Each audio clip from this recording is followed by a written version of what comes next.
اعوذ باللہ من الشیطان الرجیم بسم اللہ الرحمن الرحیم۔ عزیزان من، آج مارچ 1976 کی 28 تاریخ ہے اور درس قرآن کریم کا آغاز سورہ طٰہٰ کی آیت 9 سے ہو رہا ہے، 20/9۔ مجھے افسوس ہے کہ پچھلے اتوار کو طبیعت کی ناسازی کی وجہ سے میں درس نہ دے سکا۔ آج بھی ابھی کمزوری بہت ہے، لیکن جی نہیں چاہا کہ مسلسل ناغے ہوں۔ حاضر ہو گیا ہوں، جہاں تک بھی ہمت ساتھ دے گی درس تو جاری رکھوں گا۔ تجدید یادداشت کے لیے عرض کر دوں کہ یہ جو صورتیں کہف، مریم، طٰہٰ یہ چلی آ رہی ہیں، ان میں ان انقلاب انگیز جماعتوں یا افراد کا ذکر آ رہا ہے جنہوں نے اپنے جرأت مندانہ اقدام سے ہدایات خداوندی کے تابع جو بڑے بڑے انقلاب لائے ہیں۔ انقلاب کی ان داستانوں میں ابوذر سے حضرت موسیٰ علیہ السلام اور فرعون اور خاص اہمیت رکھتی ہے، اور اسی کے پیش نظر قرآن کریم نے اس کا ذکر بڑے ہی تکرار اور تسلسل سے مختلف مقامات پر کیا ہے، کہیں تفصیل سے، کہیں اجمالاً۔ اور جیسا کہ میں ذرا آگے چل کر عرض کروں گا، جہاں یہ بتایا گیا ہے کہ یہ انقلاب کیوں لایا جا رہا ہے، تو وہاں میں عرض کروں گا کہ یہ انقلاب بڑا ہی جامع قسم کا تھا، اسی لیے قرآن نے اس کا ذکر نسبتاً زیادہ تفصیل سے کیا ہے۔ آغاز داستان یہاں سورہ طٰہٰ میں ہوتا ہے، وَحَلَتَا کا حدیث موسیٰ۔ اے مخاطب، اے رسول، موسیٰ کی داستان بھی تجھ تک پہنچی ہے، یوں انداز ہے بیان کا۔ جہاں سے آگے یہ ذکر آتا ہے، میں عرض کر دوں تسلسل کے لیے ذہنی کہ یہ مقام کون سا ہے، اور حضرت موسیٰ علیہ السلام کی داستان حیات میں یہ مرحلہ کس وقت آتا ہے۔ یہ وہ ہے جہاں انہیں نبوت سے نوازا جا رہا ہے۔ حضرت موسیٰ علیہ السلام بنی اسرائیل کی قوم میں مصر میں پیدا ہوئے۔ حضرت یوسف علیہ السلام جن کا ذکر آخری نبی کے اعتبار سے ہوتا ہے، شاخ ابراہیمی کی اسرائیلی شاخ میں، ذریت ابراہیمی کی اسرائیلی شاخ میں حضرت یوسف علیہ السلام کا ذکر ہے، اور اس کے بعد اس سلسلے میں نبیوں کا کوئی ذکر نہیں آیا۔ حضرت یوسف علیہ السلام نے اپنے خاندان قبیلے کو بھی مصر میں بلا لیا تھا، وہ وہیں بس گئے تھے۔ 400 سال کے عرصے میں وہ ایک اچھی خاصی قوم بن گئے، لیکن قوم وہ محکوم قوم کی حیثیت سے تھے۔ مصر کے شہنشاہوں کو فرعون کہا کرتے تھے، یہ ان کا نام نہیں ہوتا تھا، ان کا یہ لقب ہوتا تھا۔ تو ان فراعنہ کی محکومی میں یہ بنی اسرائیل کی قوم جو مصر میں آباد تھی، 400 سال کے عرصے میں اچھی خاصی تعداد کے اعتبار سے ہو گئی۔ اور جب یہ استبداد فرعونیت انتہا تک پہنچا ہوا تھا، اس دور میں جب حضرت موسیٰ علیہ السلام کی بعثت ہوئی ہے، وہیں اسی قوم میں یہ پیدا ہوئے۔ آگے چل کر تفصیل سے بات آئے گی تو میں بھی زیادہ تفصیل سے عرض کروں گا کہ چونکہ مشیت کے پروگرام میں یہ تھا کہ انہوں نے آگے چل کر ٹکر لینی تھی خود حکومت سے، تو اس کے لیے ضروری تھا کہ یہ محلاتی سازشوں اور سیاست کی پیچیدگیوں سے واقف ہوں۔ تو محکوم قوم کے گھرانے میں پرورش پانے سے تو اس کے مواقع ہی میسر نہیں آ سکتے تھے۔ حاکم قوم محکوم قوم کو تشریح کے حکم کرتی نہیں ہے، ان کے جوہر ادراک کو خرید لیتی ہے، اقبال کے الفاظ میں۔ تو ان کو کہیں موقع نہیں مل سکتا تھا کہ انہیں معلوم ہو کہ سیاست کے یہ پیچ و خم کیا ہوتے ہیں جن سے مجھے لڑنا پڑے گا. اس کے لیے مشیت کے پروگرام کے تابع انہیں فرعون کے محلات میں پہنچایا گیا، وہی ان کی پرورش ہوئی، وہی یہ بڑھ کر جوان ہوئے. وہاں ایک قتل کا جرم سرزد ہوا، وہاں سے بھاگ کے تو یہی سینا کا صحرا، یہی بیت المقدس کی زمین، یہی طور کی چوٹیاں اور وادیاں، اسی علاقے میں مدین میں یہ پہنچے. وہاں شادی کی، 12 برس تک بکریاں چرائیں کہ ہونے والے حکمران کے لیے یہ تربیت نہایت ضروری ہے. یہ ہمارے ہاں یا عربی زبان میں بھی جو رعیت اور رعایا کا لفظ ہے، اور اسی اعتبار سے حاکم کو رائی کہتے ہیں، تو رائی گڈریے کو کہتے ہیں، بکریاں چرانے والے کو کہتے ہیں. یہ تربیت بڑی عظیم ہوتی ہے. بہرحال میں آگے گزرتا ہوں. آگے گزرنے سے پہلے اتنا تو ضرور ہی عرض کرتا جاؤں کہ رائی اور رعایا کا تعلق آپ دیکھتے ہیں کہ وہ استبداد اور حکومیت کا تعلق نہیں ہوتا.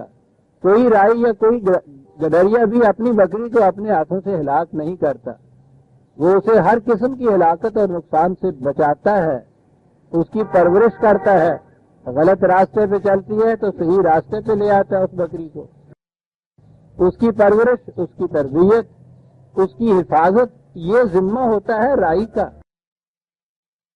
وہ رائی کہلا ہی صورت میں سکتا ہے کہ جب وہ اپنی رعیت یعنی ان مویشیوں کے ان غلے کی حفاظت اور پرورش کرے.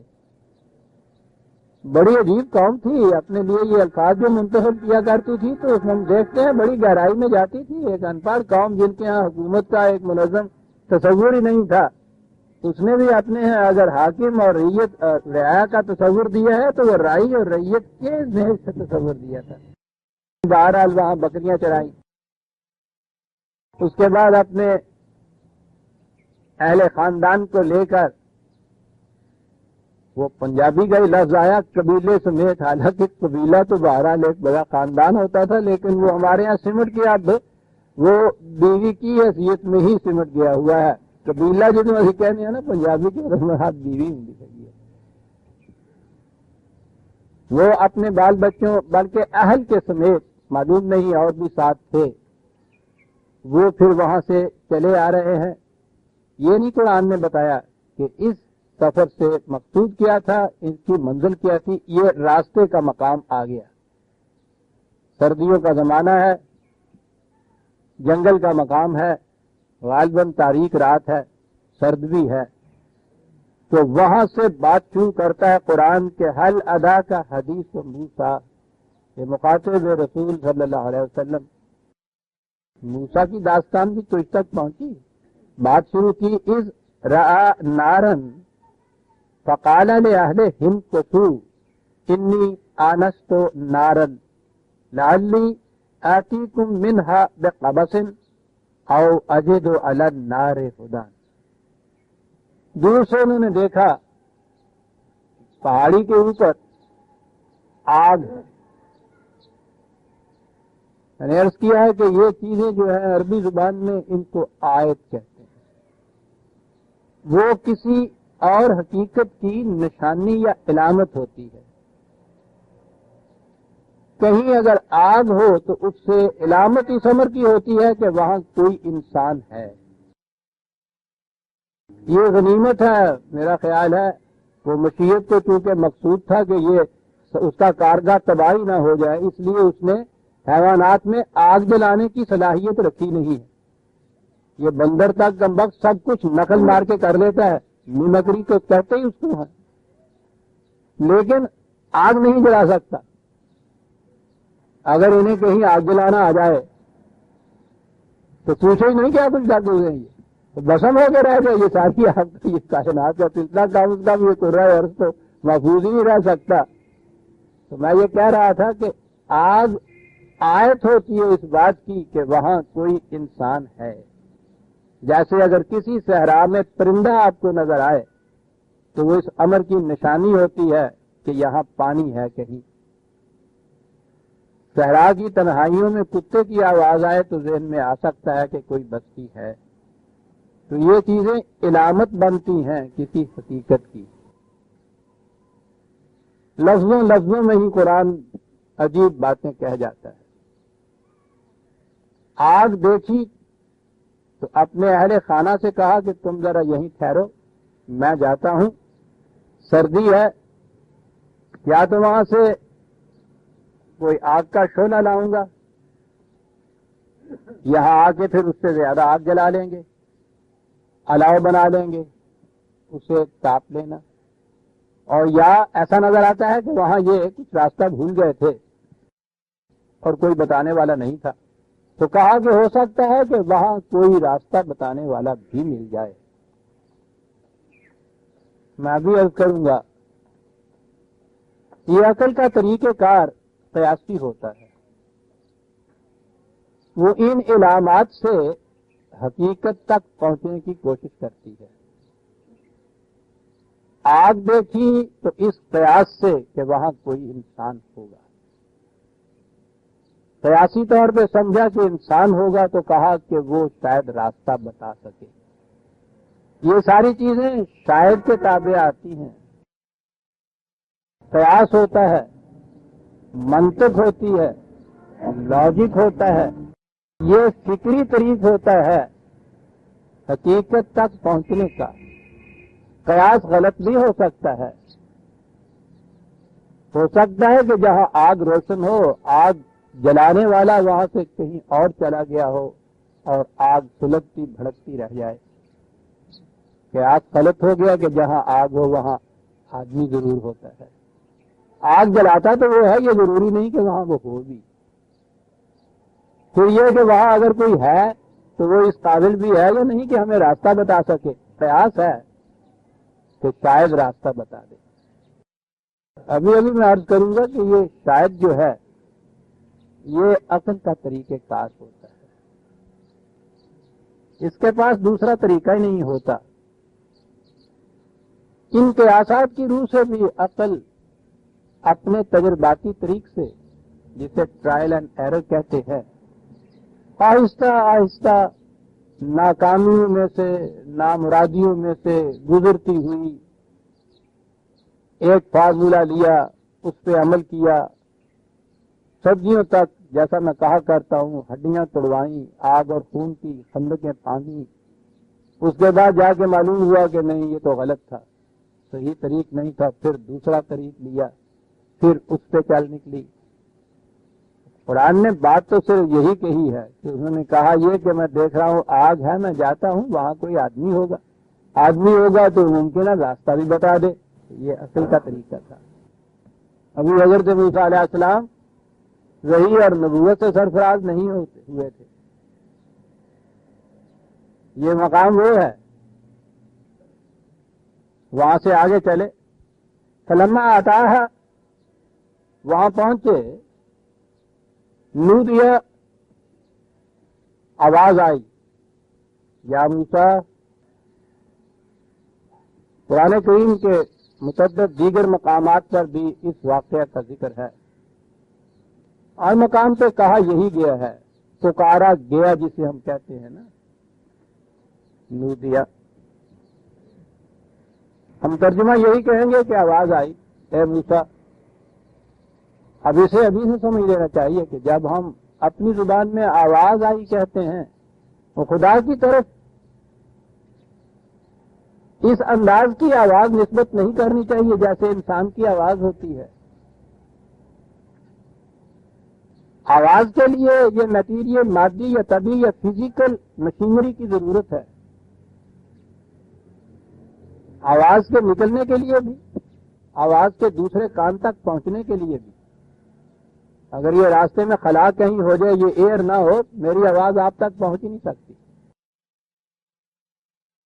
اگر میرے یہاں کا وہ وجود یا جو بھی اسے کہتے ہیں ڈاکٹر وہ ڈیفیکٹو ہو جائے یا نہ ہو، میں آواز نکال نہیں سکتا.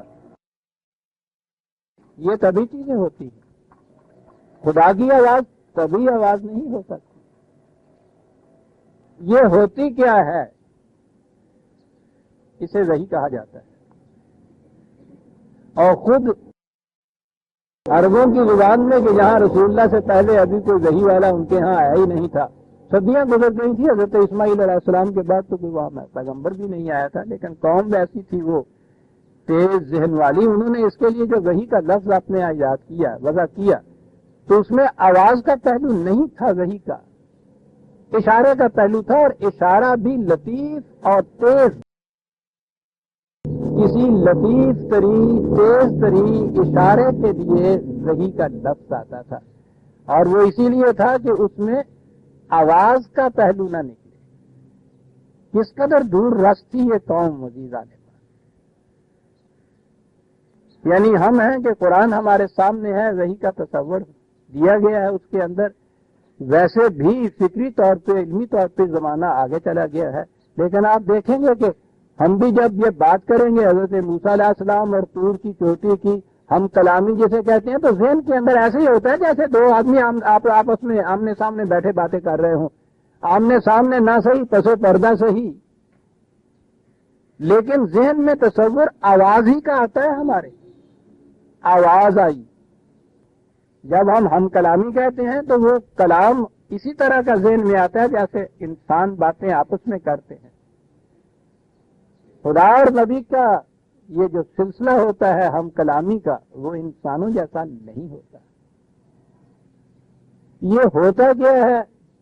کوئی غیر از نبی نہ اسے جان سکتا ہے نہ سمجھا سکتا ہے. قرآن نے تو یہی کہا ہے کہ علم خداوندی براہ راست قلب نبوی میں القاء کر دیا جاتا ہے. بات یہ ہوتی ہے علم ملتا ہے خدا سے براہ راست، جس میں اس شخص کی اپنی فکر کا کوئی دخل نہیں ہوتا جسے یہ علم ملتا ہے. یہاں سے تو یہ فرق پیدا ہو گیا عقل میں اور وحی میں. اور دوسری چیز کہ یہ ملتا کس طرح ہے، کوئی غیر از نبی اسے سمجھ ہی نہیں سکتا ہے، اپریشیٹ ہی نہیں کر سکتا.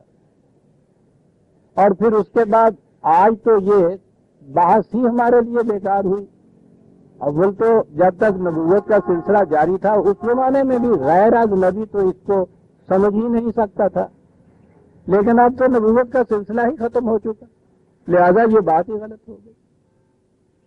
یاد رکھیے ختم نبوت کے بعد یہ ہم کلامی کا جو تصور ہے بڑا باطل تصور ہے. ہم کلامی وہی گئی دوسرا نام ہوتا ہے. خدا صرف انبیاء سے ہم کلام ہوتا تھا، غیر از نبی سے نہیں. اور جب وہی ختم ہوئی تو ہم کلامی ختم ہوئی. کلام اللہ قرآن کریم، اسے کہا ہی کلام اللہ کیا ہے، اور یہ تمت کلمہ تو رکھ دے گا، یہ ختم ہو گیا سلسلہ خدا کی طرف سے. تو کلام جب ختم ہو گئی اس کی طرف سے تو یہ ہم کلامی کا سلسلہ کہاں رہا؟ تیری وہی نہیں، نبوت نہیں، رسالت نہیں، کہ ہم کلامی ہے. یعنی لفظ بدل دینے سے سمجھ لیا کہ حقیقت بدل گئی. بالکل غلط ہے. اور پھر یہ جو ہم کلامی ہے یہ تو نبیوں سے بھی زیادہ اوپر کے درجے کی ہم کلامی ان کی ہوتی ہے. نبی میں انیشیٹو خدا کی طرف سے ہوتا تھا، یعنی وہ جب چاہتا تھا نبی سے بات کرنا تو جب بات ہوتی تھی. اگر ادھر سے کہیں یہ بات نہیں آتی تھی تو نبی کے بس میں نہیں تھا کہ وہ آپ پوچھ لے کہ صاحب آپ بات کیوں کر رہے ہیں، کیوں نہیں کر رہے آج کل، کیا بات ہو گئی، اٹھے ہوئے ہیں، ذرا اس بات کا جواب تو دیجئے. یہ نبی کی استطاعت میں نہیں تھا کہ وہ خود خدا سے کہے کہ مجھ سے بات کرو. یہ جو ختم نبوت کے بعد کی ہم کلامی ہے اس میں تو وہ ایک ایک گھڑی پہ کہتے ہیں کہ ذرا ٹھہریے میں خدا سے پوچھ کے بتاتا ہوں. اور روز رات کو تو یہ وہاں ایسے ہوتے ہیں، پوچھو ہی نہیں، انہوں نے جیسا بنا دی جس طرح لنگوٹیاں یار ہوتا ہے اس نے تو کوئی رب بنایا ہے نا. یہ سارا تصور باطل ہے. نبی کا لفظ استعمال کرنے والے کے پیچھے تو لٹ دے کے پڑ جاتے ہیں. اور جتنی یہ خاصیتیں خاصہ نبوت تھیں جو غیر از نبی کو ہو نہیں سکتی تھی، وہ ساری کی ساری ان کے یہاں موجود ہوتی. میں کیا یہ رہا تھا کہ وہی نبوت ہم کلامی یہ ہوتی کیا ہے، غیر از نبی اسے سمجھ نہیں سکتا. ہمارے سامنے تو اس وحی کے کانٹینٹس ہیں، اس کا متن ہے، اس کے مندرجات ہیں جو قرآن کے اندر ہیں، اسی پہ ہم ایمان لانے کے لیے مکلف ہیں. یہ جاننے کے لیے مکلف نہیں ہے کہ یہ کیسے ہوتا تھا، کس طرح سے یہ علم ملتا تھا نبی کو، ہم نہیں جان سکتے۔ اس لیے جب یہ کہا کہ فلما آتا ہے نودیا یا موسیٰ، آواز آئی اے موسیٰ، ہمارے ہاں لفظ چونکہ کوئی نہیں ہے اور اس لیے ہم اسے آواز ہی کہہ سکتے ہیں، ندا ہی کہہ سکتے ہیں۔ وہ آواز انسانوں کی سی آواز سے اس کا مطلب نہیں ہے۔ انگریزی میں بھی تو وائس ہی اس کو کہتے ہیں، حالانکہ یہ ووکل چیز نہیں ہوتی۔ کیا آواز آئی؟ انی انا ربوں کا، کیا بات ہے، انی تو ٹھیک ہے، بڑی یقین کی چیز ہے۔ کہا اب قیاس کی منزل ختم ہوئی، یہ لفظ انی نہیں قیاس ختم کر دیا عزیزان نے۔ اس زبان میں یہ لفظ آتا ہی یقین کے لیے، یہ بات اب قیاسی نہیں ہے کہ پتہ نہیں آواز آئی ہے کس کی آواز ہوگی۔ پہلی ہی آواز کے اندر جو ہم کہا گیا ہے یہ نظر آ رہا ہے کہ کس قسم کے تخت جلال سے یہ آواز آ رہی ہے، انی انا۔ لیکن انا کے ساتھ تو وہ حاکمیت کا تصور، جلال کا تصور، استبداد کا تصور کہیں وہ پیدا نہ ہو جائے۔ عزیزان ایمان قرآن ہے، انا کہنے کے بعد ربوں کا کہا، جاننا نہیں، ہم وہ ہیں جو تمہاری پرورش کے ذمہ دار ہیں، تمہاری تربیت کے ذمہ دار ہیں۔ نہ بان کے گوشت لے لیا فوراً، ایک لفظ نہ عزیزان ایمان۔ سینکڑوں صفات خداوندی تھی جو کہی جا سکتی تھی، لیکن اس انا کے بعد رب، ڈرنے کی بات جو پرورش کرنے والا ہوتا ہے اس سے ڈرنا کیا، سوال ہی نہیں سوال پیدا ہوتا۔ انا ربوں کا، کبھی پرورش تو ہوتی چلی آ رہی تھی، یہ یہاں ربوبیت کس قسم کی آ رہی ہے، یہ نئی منزل شروع ہو رہی ہے۔ اب انسانیت کی ربوبیت کا دور آیا ہے۔ انا ربوں، ہم تمہارے پرورش کرنے والے، تربیت دینے والے، رب ہوں میں تمہارا۔ پہلا لفظ ہے فخلعنا علیک۔ ان الفاظ کے عام تراجم ہمارے ہاں عام مفہوم جو لیا جاتا ہے، پہلے میں عرض کرتا ہوں، فخلعنا علیک، اپنا جوتا اتار دے۔ کیوں؟ انک بالواد المقدس طوی، ہمارے ہاں یہ کہا جاتا ہے کہ اس وادی کا نام طوی تھا اور مقدس کہا گیا، کہا کہ موسیٰ تو طوی کی مقدس وادی میں ہے، اس لیے جوتا اتار دے، یعنی انہوں نپاک نہ کر، جتھے بگیاڑ گدڑ یہ سارے پھردے سنتا ہے، انہوں نے تو نپاک نہیں سی ہوں۔ حضرت موسیٰ علیہ السلام کی جوتی سے نپاک ہو جانا تھا اس نے۔ چار لفظوں میں عزیزان ایمان اتنی بڑی حقیقت یہ کہہ گیا ہے کہ واقع تفصیل میں اس میں جایا جائے تو ضخیم کتاب تیار ہو جائے۔ عقل کا تجرباتی اور فکری انداز، وحی کا براہ راست علم ملنے کا انداز، دونوں کا فرق عنایت میں آ گیا۔ میں نے ابھی عرض کیا تھا کہ عقل کا انداز تحقیق کا تجرباتی ہوتا ہے، سینکڑوں سال تک ایک چیز پہ تجربہ ہوتا ہے، ناکام رہتے ہیں عقل، پھر شروع کر دیتی ہے سفر اپنا، پھر ناکام رہتی ہے، پھر تجدید سفر کر دیتی ہے، منزل خواہ یہاں کوٹ کے پیچھے ہی کیوں نہ ہو، معلوم نہیں ہوتا تو چکروں میں پڑی رہتی ہے۔ اتنی سی بات کے لیے کہ انسانی تمدن میں یہ نظام مشینری کس قسم کی ہونی چاہیے کہ تمدنی زندگی سے ہی گزرے، جسے آپ سیاست کہتے ہیں، حکومت کہتے ہیں۔ زیادہ نہیں تو کم از کم 2500 سال کی تو تاریخ ہمارے سامنے ہے نا۔ حکمائے یونان کے زمانے سے لے لیجئے، 2500 سال میں عقل انسانی نے کتنی لمبی مسافتیں کاٹی، ابھی تک صحیح منزل تک نہیں پہنچ سکتی۔ قدر ہست کے بانگے جرسے لیا ہے، کارواں کی گھنٹی کی آواز تو آنی شروع ہوئی ہے ابھی ان کے کان میں، جو یہ جمہوریت لیے پھرتے ہیں، منزل تک اب تک پہنچ سکے، 2500 سال ہو گئے۔ اسی طرح انسانی زندگی کے متعلق جتنے اہم مسائل ہیں، ان کی صحیح منزل تک پہنچنے کے لیے عقل کو بڑے لمبے لمبے سفر کرنے پڑتے ہیں۔ خود ہونے والے نبی کی بھی یہ کیفیت ہوتی ہے، اس میں اور اس کے ساتھ جو باقی اس دور کے لوگ ہوتے ہیں ایک فرق ہوتا ہے کہ عام طور پہ باقی لوگ تو اپنے مسلک پر مطمئن ہو کر بیٹھے رہتے ہیں کہ جو ہو رہا ہے ٹھیک ہو رہا ہے، وہ اس میں غور و فکر نہیں کرتے، انہیں اس میں پوری تسلی ہوتی، اطمینان ہوتا ہے، خواہ وہ فریب ہی کیوں نہ ہوتے وہ مطمئن ہیں۔ اس لیے ان کا جو معبود ہوتا ہے وہ بھی جامد ہوتا ہے۔ عربوں کے ہاں یہ وصل کا لفظ جو ہے اس کے معنی ہی ہے جامد، یہاں سے بدھ کا لفظ بنایا ہوا ہے ہم نے، اور ہمارے ہاں بھی بدھ کا لفظ کہیے، بدھ بنایا بیٹھا ہے، اس میں جمود ہوتا ہے، وہ معبود کا جمود نہیں ہوتا، یہ جو پوجنے والے ہوتے ہیں نا ان کا ذہنی جمود ہوتا ہے۔ آپ حیران ہوں گے کہ یہ چیزیں تنہا فکر کی روح سے بھی یہ کاوشیں کرنے والے کہاں پہنچتے ہیں۔ وائٹ ہیڈ ہمارے ہاں کا بہت بڑا مفکر گزرا ہے، حال ہی میں اس کی انتقال ہوا ہے، اس کی ہے ایڈونچرز آف آئیڈیا کتاب، بڑی عجیب کتاب ہوتی ہے، اس میں وہ یہ لکھتا ہے آئیڈولیٹری تو ڈیفینیشن بڑی خوبصورت دیتا ہے وہ شخص، آئیڈولیٹری بت پرستی جیسے کہتے ہیں، تو اس کی ڈیفینیشن کہتا ہے کہ مروجہ نظریات پر مطمئن ہو کر بیٹھ جانا بت پرستی کہلاتا ہے۔ کیا ہوا؟ مطمئن ہو کر بیٹھ جانا۔